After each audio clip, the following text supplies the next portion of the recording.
Welcome friends, मैं हूं असद और आप देख रहे हैं असद एक्सप्लेनर। दोस्तों, आज हम जिस सीरीज़ की एक्सप्लेनेशन करने जा रहे हैं उसका नाम है the strongest protagonist in history. Episode की स्टार्टिंग में हम अपने मेन कैरेक्टर को देखते हैं जो कि चल रहा होता है, जो कि अपने बारे में बता रहा होता है कि मेरा नाम जाऊ है और मैं अर्थ से हूँ।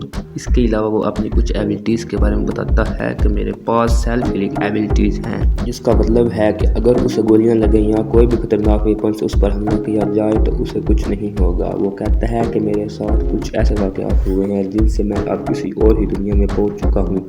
इस दुनिया में एक जाऊ फैमिली का ग्रैंडसन हूँ जो कि सनसेट स्टेट में काफ़ी अमीर है। इस दुनिया में मुझे सिर्फ 3 साल ही हुए हैं, लेकिन उसकी ज़िंदगी अज़ाब बनकर रह गई है। हर दिन कोई ना कोई उसे किडनैप कर लेता है क्योंकि वो एक अमीर फैमिली से तल्लुक़ रखता है। इस वजह से किडनैपर्स उससे अच्छे खासे पैसे बटोर लेते हैं। इसके अलावा वो हमें यह भी बताता है कि अगर उसके पास सेल्फ हीलिंग एबिलिटीज़ ना होती तो वो कब का मारा जा चुका होता, लेकिन उन एबिलिटीज़ की वजह से वो जितनी बार मरता है वो ज़िंदा हो जाता है। इस तरह उसको तकरीबन 100 मरतबा किडनैप किया जा चुका है, जिसकी वजह से उसके ग्रैंडपा उसको एक एयरफोर्स सेक्ट में भेजते हैं ताकि वो मार्शल आर्ट से खुद को मजबूत बना सके।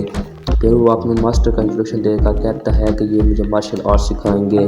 वो अपने मास्टर के बारे में बताता है कि उसके मास्टर पूरे हॉल किंगडम में टॉप 3 में आते हैं। उसने उसकी मदद इसलिए की क्योंकि बचपन में जाऊ फैमिली ने उसकी मदद की थी।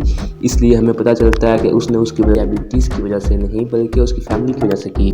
इसके बाद वो बाई के बारे में बताता है कि वो बाई फैमिली की सबसे बड़ी डॉटर है और उसमें काफ़ी टैलेंट है। उसके अलावा वो उसके बारे में ये भी बताता है कि जब बाई की उम्र 10 साल थी तब से वो मार्शल बन गई थी, और जब उसकी उम्र 17 साल थी तब वो मार्शल जनरल बन गई थी।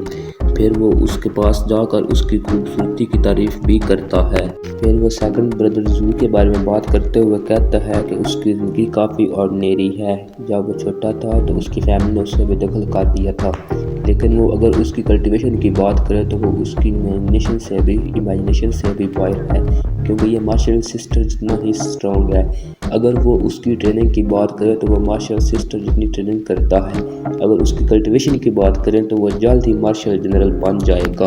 वो अपने बारे में बताता है कि उसकी कल्टीवेशन बिल्कुल ज़ीरो है, उसको कल्टीवेशन करना भी नहीं आता।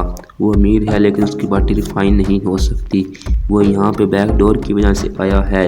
अगर हम उसको उनके मुकाबले में देखें तो उसकी कोई हैसियत नहीं, वो उससे ज़्यादा मजबूत और स्ट्रॉन्ग हैं। हम शू की तरफ देखते हैं जो कि बाइक तरफ ही देखे जा रहा था, जिससे हमें मालूम होता है कि उसके दिल में कुछ बाइक के लिए कुछ फीलिंग्स हैं।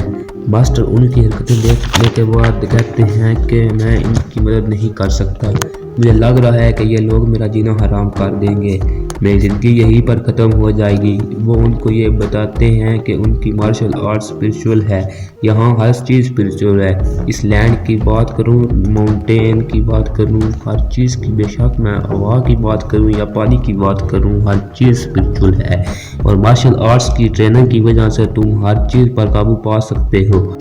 इससे तुम्हें पावर भी मिलेगी और तुम स्ट्रॉन्ग बन जाओगे, लेकिन तुम्हें इससे नुकसान भी पहुंच सकता है, तुम्हारी बॉडी इससे फट सकती है। फिर वो बाई के बारे में बताते हैं कि उसने इसे बचपन से कल्टीवेट किया है, जिससे वो इसे कल्टीवेट करना सीख चुकी है। वो बाई की और भी तारीफ़ें करते हैं, जिस पर जाऊ उनकी तरफ देखने लग जाता है। फिर वो जू के बारे में बताते हैं कि यह भी काफ़ी स्ट्रॉन्ग है और हर वक्त ट्रेनिंग करता रहता है। यह गिफ्टेड है और दूसरे लोग इसको आसान टैलेंट नहीं देख सकते। फिर वो जाऊ को बताता है कि वो यहाँ से 3 महीने रह सकता है और वो केयरफुल सेक्ट में रहेगा। और फिर वो कहता है कि लगता है तुम्हारे पास कोई टैलेंट नहीं, क्योंकि जिस उम्र में उसे टैलेंट दिखाना था उसमें वो कुछ नहीं कर पाया। लेकिन मास्टर को जाऊ के पास्ट के बारे में क्या पता कि वो तो यहाँ का है ही नहीं। इस पर मास्टर बताते हैं कि वो ट्रिप पर जा रहे हैं और उनको नहीं मालूम कि वो कब तक लौटेंगे, इसलिए उसने आज का दिन चूज़ किया है ताकि वो उनको मार्शल के बारे में बता सके। फिर वो उनको एक तरीका बताते हैं जिससे वो स्पिरिट पावर को जल्द फील कर पाएँ।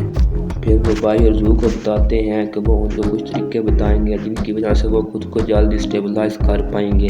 फिर वो उनको मार्शल आर्ट्स के बारे में बताने लग जाते हैं और सब लोग उस पर काम करने लग जाते हैं। हमें साफ दिखाई देता है कि बाई और जू के पास एनर्जी है, लेकिन उस वक्त जू अकेला कल्टीवेशन कर रहा था। वो उस पर फोकस करने की कोशिश करता है। ये सब करने के बाद जू ये कहता है कि मैं ये सब बर्दाश्त नहीं कर सकता। कुछ वक्त ट्रेनिंग करने के बाद जू ये कहता है कि लगता है ट्रेनिंग काफ़ी देर तक चलने वाली है, मैं तो काफ़ी थक चुका हूँ। फिर वो ज़ू की तरफ देखकर हैरान हो जाता है क्योंकि ज़ाऊ अब एनर्जी रिलीज करने लग गया था। वो हैरान होकर कहते हैं कि हम तो अपने माइंड का पीस नहीं ढूंढ पा रहे और वो कितना रिलैक्स होकर कल्टीवेशन का जैसे जैसे मास्टर कल्टीवेशन के बारे में बताते हैं, ज़ाऊ उस तरीका से कल्टीवेशन कर रहा था और वो एनर्जी को हासिल करना चाहता था। जिस पर मास्टर कहते हैं कि थोड़ा रुक जाओ, इतनी जल्दी क्या है।